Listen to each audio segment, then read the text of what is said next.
Ian, we're now live. We are opening our special board meeting on July 17th, 2020. We are conducting this by Zoom pursuant to the Governor's Emergency Executive Order.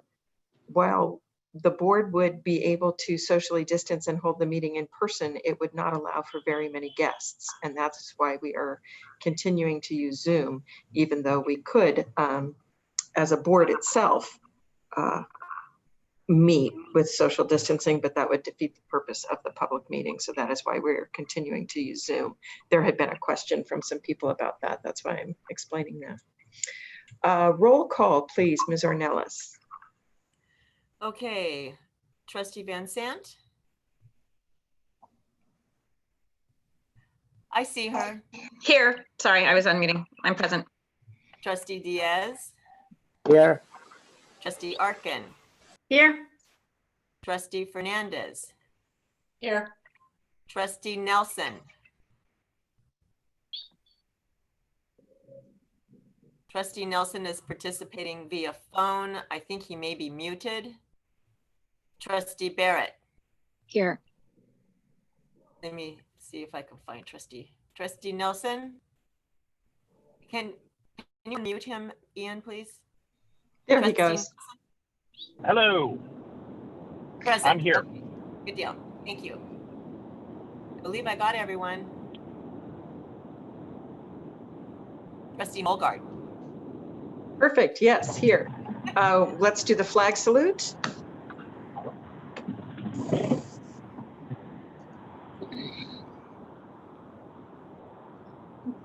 I pledge allegiance To the flag of the United States of America and and to to where we just stands one under God, indivisible, with liberty and justice for all.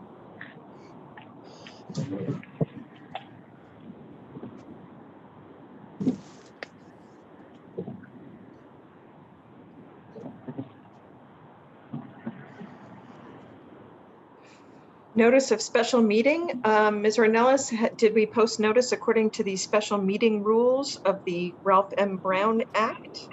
Yes, we did. Okay, so no business may be considered at our meeting other than what is on our written agenda. So what we will do is we will hear a presentation from Superintendent Cuban. Then we will take any questions on that. Then we'll take no more than 15 minutes of public comment, but we actually, according to our instructions, you need to let us know half an hour ahead, and we just have one public comment. And then we will reconvene back at the board meeting for a vote, and then we will close. Yep, that's it. Okay. President Mulgard. Yes. Could we, approval of the agenda, please. That would be a fine item. A4, is there a motion to approve this agenda? I move approval of the agenda. I second motion. Thank you. All those in favor? Aye. Aye. Any opposed? Okay, we will move forward then with our item, educational program, Superintendent Cuban. Yes, thank you, trustees, for joining us again today in another meeting. As you all know, we approved a reopening educational model on Monday based on the public health officer's recommendation that a hybrid model would be the safest way to open at this point. And by Wednesday night, a new press release had come out saying that that is no longer what is recommended. It is recommended that we open with a distance learning model. So we have based our recommendations to the board based off of the public health officer's guidance to us. And because her guidance has changed, we are now recommending, unfortunately, that we open with a distance learning program. And I only say unfortunately, I know we can pull it off. We all know, I think we're all in agreement that the best place for kids is in the classroom physically with their teacher, if the circumstances were different. And that is always our goal in Ukiah Unified, and it's what is best for most kids. And so that's why I just say unfortunately. However, we definitely pay attention to the guidance from our medical professional, Dr. Duhan. And when she says that the safest way to open is through distance learning, we certainly honor and support that. And as you all know, also the number of COVID cases in our county is increasing. The number of hospitalizations have increased as well. So as I said on Monday, a lot can change in a very rapid amount of time. I just didn't think it would be this rapid, but it definitely has changed. And so we are recommending the following. We would like the board to approve all 4 of our learning models that we presented in our reopening plan. There are, I'll just recap them very quickly. One is our traditional model, 5 days a week, all kids in school. The other is a modified 5-day-a-week model where kids attend for half a day. The third one is our hybrid model, which we presented to the board on Monday and you approved. And then the final one is all distance learning. So I'm asking the board to approve all of these models because we know sometime during this year we are likely going to be in and out of some of these models. And so with the board approving all of them, it allows us the flexibility to move in and out of them. So in addition to that, we would like the board to approve all 4 models, that the board grants the superintendent, and under our board policy under emergency, which this pandemic is, that policy grants the superintendent a tremendous amount of leeway to be able to implement what needs to be implemented depending on the emergency conditions. So I'm asking that the board, in consultation with our public health officer, that the board grant the superintendent discretion to move to different approved models in between those 4 during the 2021 school year as needed, with our priority always being to return students to some sort of in-person learning as the health conditions in the community support that return. I think you all know this, but I'll say it for the public. We have been trying to find some criteria to be able to rely on that would align with our 4 different instructional models. And unfortunately, we haven't gotten feedback on that yet. I did reach out to 2 other counties to find out what they are doing. I know Sonoma County is in the process of developing some criteria with their public health officer, and Marin County is just relying on the public health officer for being able to move into a different model. Today, there was a recent EdSource article that just came out, and it talked about that right now at 12 o'clock with the governor's press conference, it sounds like there may be some criteria coming out from the state. So we look forward to that. And I would like to, the decisions that, if you grant me this discretion, the decisions that I make will be based either on the public health officer's guidance or the criteria that we're going to develop. And then finally, as we know within this pandemic, things change rapidly. We would also like to develop and implement a plan to use our one-time money that we're getting to support all 4 of those various instructional models and the safety needs of our school district. And we would report to the board monthly on the use of the funds. We would like some flexibility with that. We're drafting, right? I'll give you an example. We are drafting a comprehensive professional development plan that is going to require a lot more funding than what the board approved last week. And because we don't have a board meeting again until August, it would be too late to get that approval. So we need some flexibility with being able to use the funding as needed. And then of course, as new technology comes out with safety related needs, we would want to get right on that as well. I think we all learned in March that as things like hand sanitizer ran out, if we don't acquire what we need in a timely way, we may not be able to reopen. And I don't want acquiring things to prohibit us from reopening to some sort of in-person model. So we're asking for that in the recommendation. One is to approve all 4 models but to direct us to open with a distance learning model, and to grant the superintendent flexibility to move between those models, and then also to spend our one-time money as we need. We will develop a plan though, but we need a little bit more discretion because this changes so rapidly.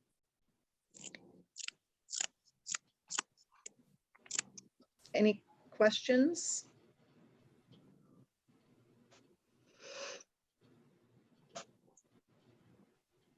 I mean, President Mulgard? I am looking for people who are indicating they have a question. Trustee Van Sant? I guess I don't have a lot of questions. I'll wait till after public comment to comment, but I just don't want to lose sight of how sad this is that we have to do this. So and I'll address that after the public comment, but in terms of the criteria for moving between the models, I would be happy to grant the superintendent the discretion to choose to make those choices because conditions are changing really quickly. But the threshold criteria is really important to me, and I would like to see that again. I don't need to see it before our next meeting, but and I know that I agree with Superintendent Cuban. It's been a little bit baffling that we've been left to ourselves to try to figure out what is the criteria to use about whether it's safe to open schools or not. So I'm actually encouraged that the state is offering guidance on that. I looked at that article that came out literally like half an hour ago, very, very briefly, and it looked like it really was coming down to like, if this happens, then this happens. And I think that is really awesome. I'm really grateful for that. I would think that's something we've really, really needed. So I would like to see us see you, Superintendent Cuban, tie that movement between models to those criteria, more so maybe than you said either the public health office directive or the criteria. I'd like to see us more on the criteria side. My suspicion is that the public health director would be in line with that criteria, so it probably would be moot. Like they probably will be the same thing. But I just think that's essential that we have objective criteria that tell us what to do, so we don't struggle through such an emotional, painful process. Trustee Van Sant, that is my plan. I hope to have criteria, but in the meantime, we'll rely on the public health officer. Sonoma County said that they were going to have theirs done by August, but it could all be a moot point. The state might be giving it to us today, which would make me really happy. I agree. And when I looked at that, again, I was looking at the article and the criteria very quickly, but it also felt like finally the state was also giving direction about when you have a positive test in your school, what happens. And I think that's going to be critical. I do think we were, although where we've ended up is where we've ended up. But on Monday during this discussion, there was some few key pieces of information that was making it really hard. And one of it was these objective criteria, and then also the information about what do we do when there's a positive case in either a family member or a school staff that may not have received that positive case from the work site, but like how does that impact the work site? So I think that kind of information will be very reassuring to our community and to our staff and to me as well. So I'm really looking forward to having all of those objective criteria and thresholds and guidance in place before school starts. You got it. So I guess I would say maybe in our August meeting, if possible, if you could bring that criteria back, I think that would be great. Absolutely. Trustee Nelson? Ian, thank you. Thank you. The telephone call-in thing, it's not surprising that we had so many issues at our last board meeting on Monday. It's very challenging, but it's nice to be with you guys. I just want to concur with everything that Megan said, and I'll leave it at that. We're talking about tremendous amounts of money, and in my hope or my thought is it would be great if those could be communicated to our board chair. In the event she's not available, I'm hoping those expenses can be shared with the vice chair prior to the purchases, just so we have a little bit of checks and balances in place. But otherwise, it sounds like a good way to move forward. Okay. Other board members who wish to, Superintendent Cuban? I was just going to respond to Trustee Nelson. My plan is to bring a plan to the board in August, but there may be some things in the short term that we're going to need to do. For example, the PD plan that's getting fleshed out that Katie's going to run through our teachers and classified staff. That is very timely. Some of it begins the week of July 27th. So that's just an example, but my plan is to bring an overall plan with what we know right now, including those items that the board approved on Monday, to the board in the August meeting.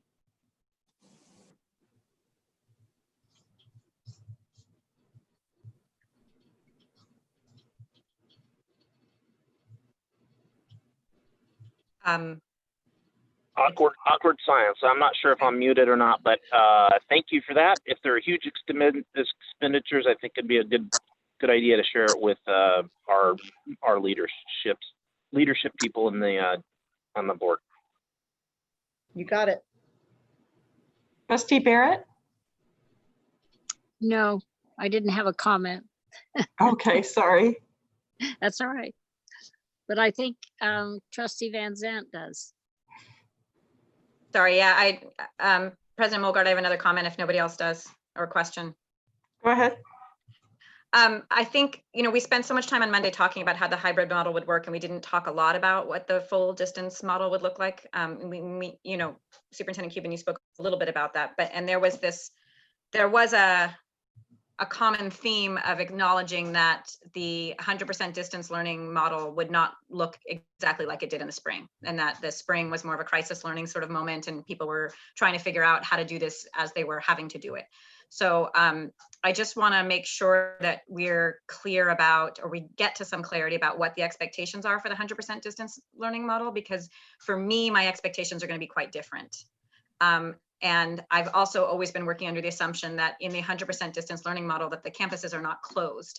They may not be fully open, but it's not a closed campus the same way we had it before. So that's just my assumption, that a distance learning model without hundreds of children there is a very safe workplace, kind of one of the most safest workplaces I can imagine, really. So I'm hoping we'll still have the protocols in place for that workplace. I have to wear a mask when I'm in a break room with other people. I'm assuming the staff, when they're in their break room taking their breaks, will be needing to wear masks, so that we're looking at that as a work site, and what modifications might need to be done at the work site to make sure that the staff who are there working every day understand what they need to be doing.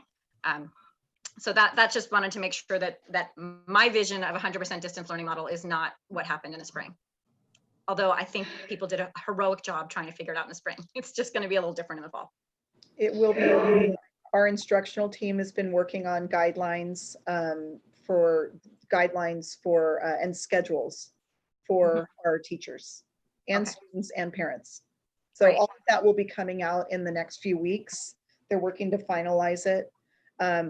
If after the board's action today, we will be sending a communication out to our parents today with a survey. We still want to offer parents the option, if they know right now that they want 100% distance learning all year. We would like to know that, because we need to schedule the kids accordingly. So we will be surveying our parents about that, and about internet needs, about transportation needs eventually. So we have a comprehensive survey going out as soon as we can this afternoon, and a communication to our amazing families. Great.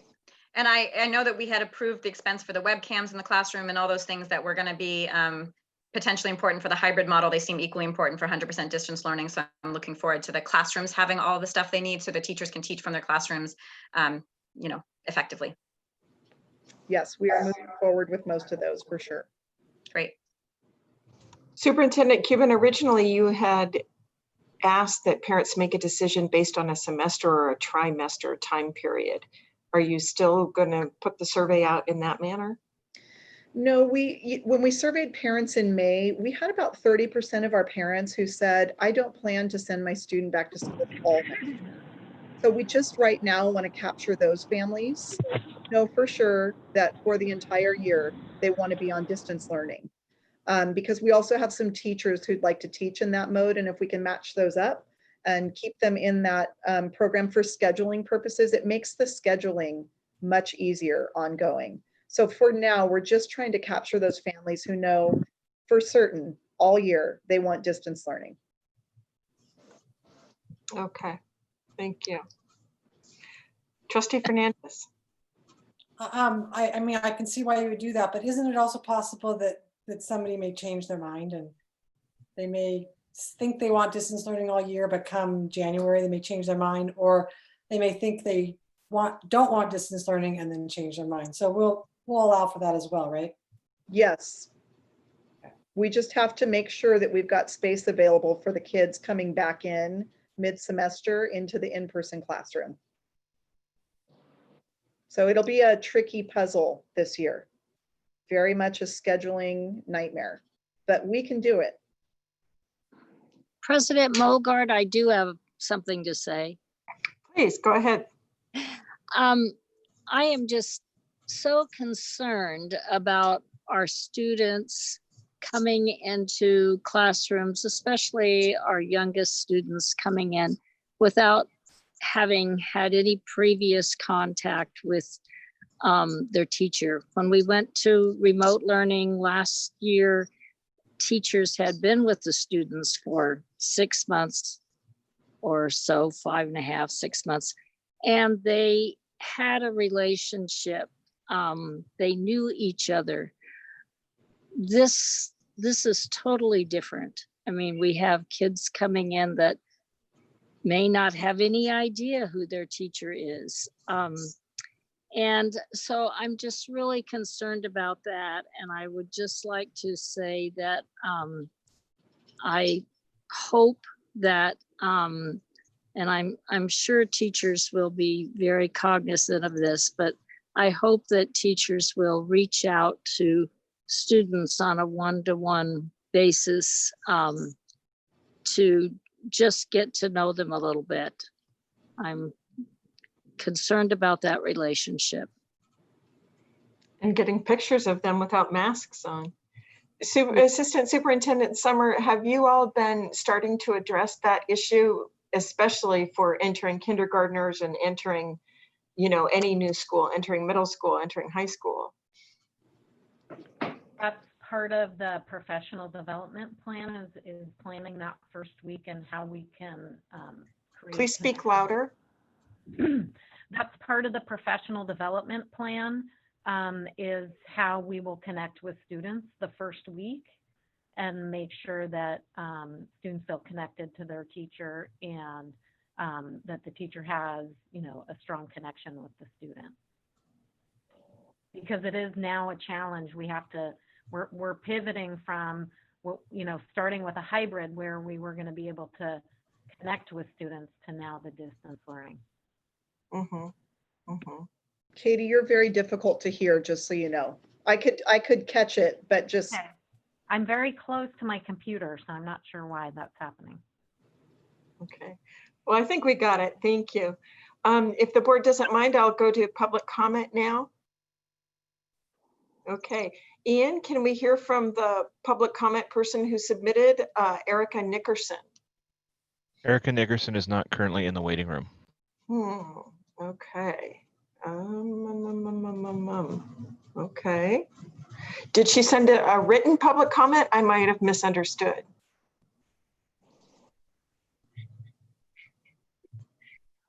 No, she submitted the public comment form for telecommuting. Oh, okay. Okay. All right then. Does the board have any other questions of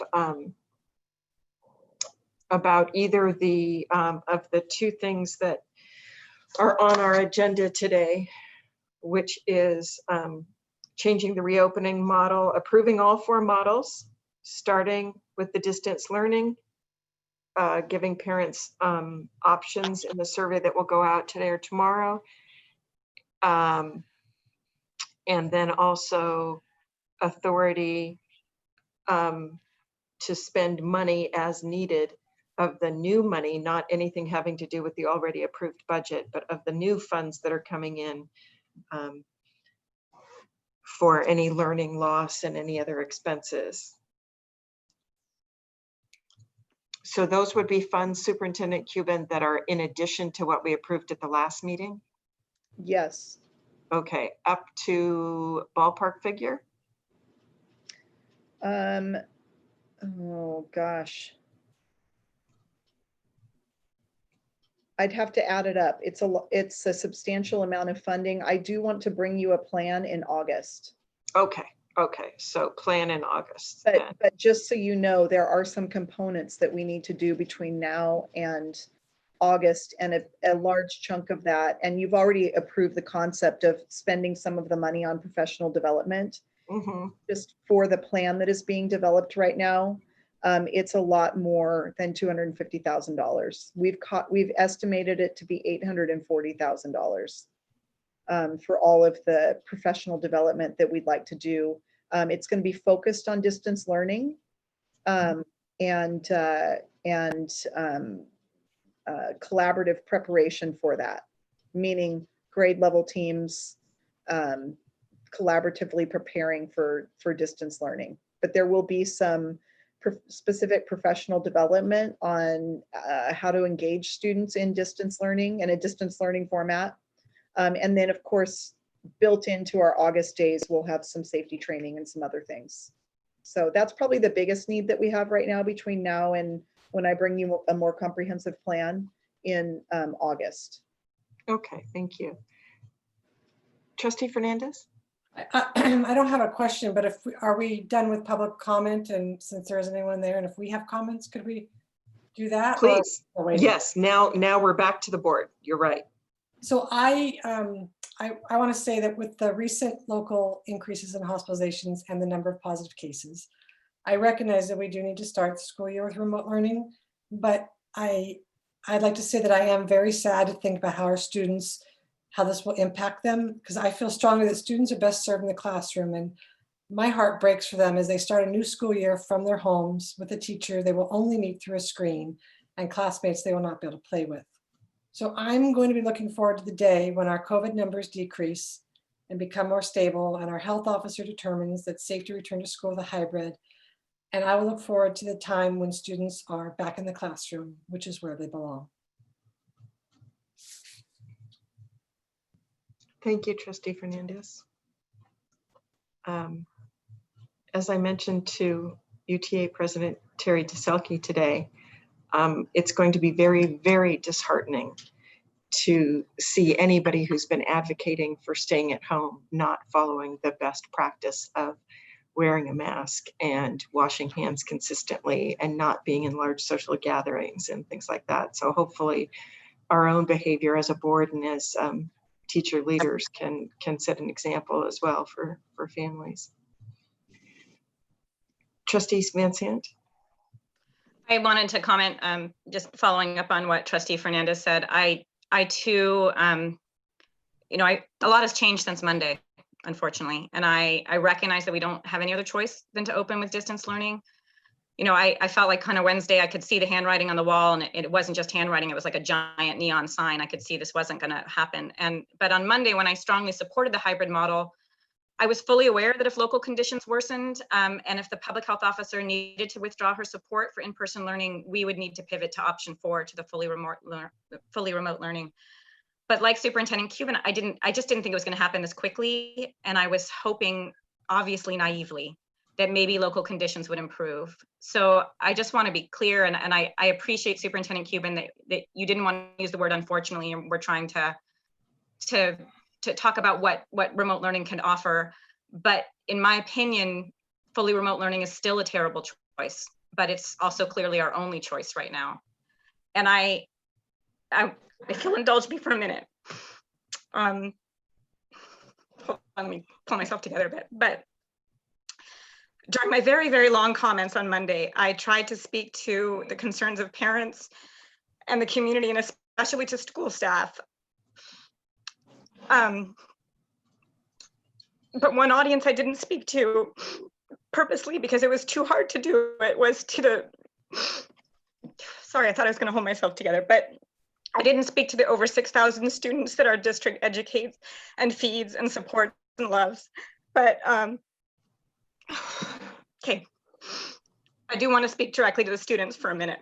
and this won't be long, but I think it's important to acknowledge what's happened here. And I feel like our nation's failed our children, and you, the students, you deserve an apology from the leaders of the country, including me. And I'm so sorry. You deserve to be taught in person by a teacher. You deserve to hang out with your friends. You deserve a kindergarten teacher who can tie your shoes. You deserve to play sports. And you deserve to hug your teammate when she scores a goal. You students deserve to learn how to build a bookshelf and wood shop. And you deserve to play the trumpet in the school band. You deserve to work in small groups, even though you might hate working in small groups. You deserve to learn how to read from a highly skilled adult who can point to the word on your page. You deserve to go on field trips and to science competitions and to a school dance. And you deserve to be in an actual classroom with actual people in it. And you deserve to go to school. So I'm so deeply sorry that we can't provide that for you. So I just want to acknowledge that we've let you down. And so to all of our community's children, including my own 2 daughters, thank you for being resilient and for being funny and for being creative, for being tough. And thank you for your patience. You students are all taking one for the team, and I honor and I thank you for that. So I'm gonna, that's all I have to say. I'm gonna turn off my video for a minute to pull myself together, but carry on with the meeting. Okay, thank you, Trustee Van Zandt. Any other comments from the board? If not, we'll look for a motion to approve all 4 models with an understanding that we are starting with the distance learning due to the increase in cases locally, the initial hospitalizations, and the recommendation of the public health officer of Mendocino County.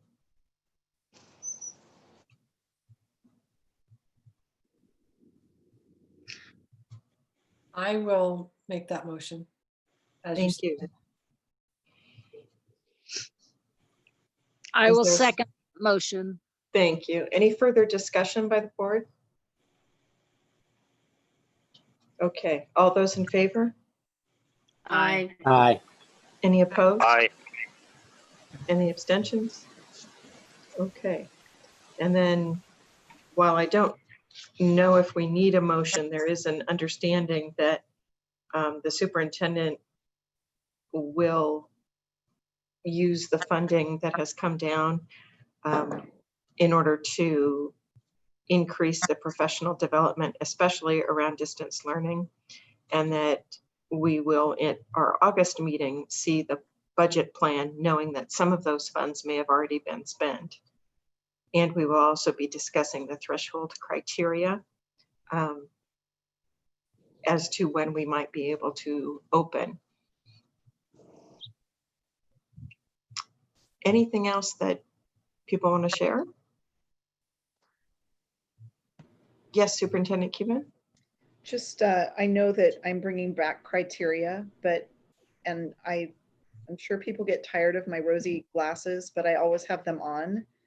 And I'm worried that if you don't grant me discretion to move in and out of models until we get that criteria done, if for some miraculous reason between now and the start of the school year, things get better and our numbers are stable and our public health officer says that now it's safe, I'm going to need to have another board meeting to discuss. I'm sorry.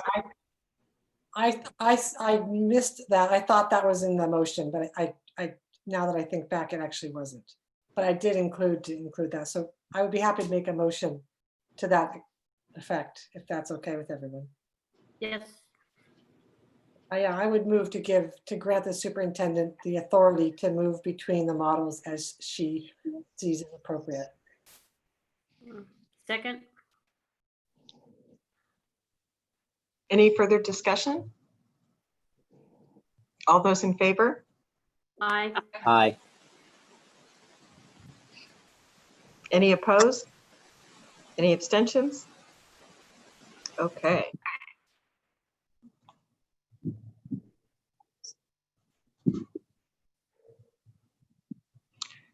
Okay, I'm going to close the meeting then if there are no further comments.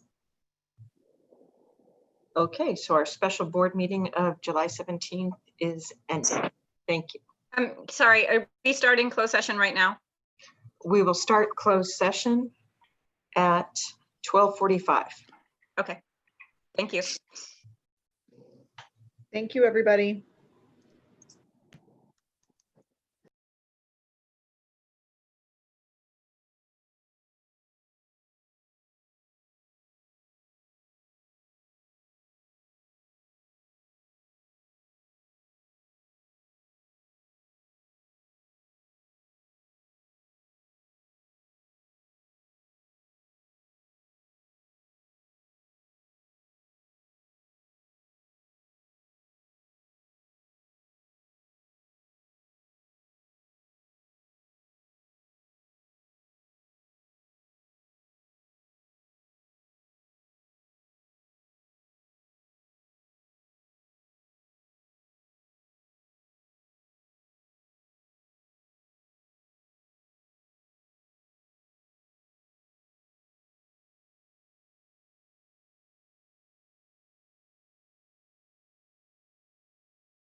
Are we live yet?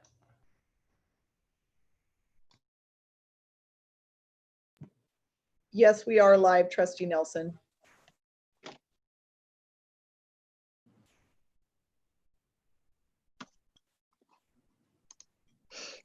God, somehow I ended up in saving mode. I don't even know what that means.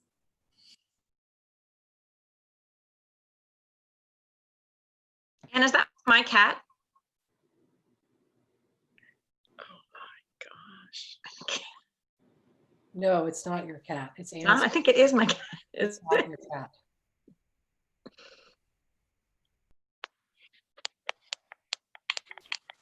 Okay. Okay. I Can we go, Ian? Oh, there you are, Anne. Yes, yes, we can. Perfect, thank you. Nope, you're gone.